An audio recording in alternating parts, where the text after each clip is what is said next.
10 ને સાજા નહોતા કર્યા? ઈસુ ત્યાં ચોખ્ખું બતાવે છે, આભારી હૃદય પ્રભુને ગમે છે. આપણે આભાર ક્યારે માનીશું? 10મા ધોરણમાં 85% આવ્યા ત્યારે એકવાર આભાર માનેલો. પછી દીકરાને વિઝા મળી ગયો ત્યારે આભાર માન્યો.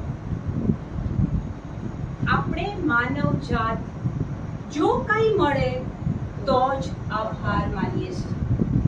પણ તમને એ નથી ખબર કે તમારા અકાઉન્ટમાં તમારા માંગ્યા વગર ઈસુના બલિદાનમાં આશીર્વાદો, તંદુરસ્તી, શાંતિ, અનંત જીવન, સંપત્તિ સગળું તમારા અકાઉન્ટમાં જમા છે.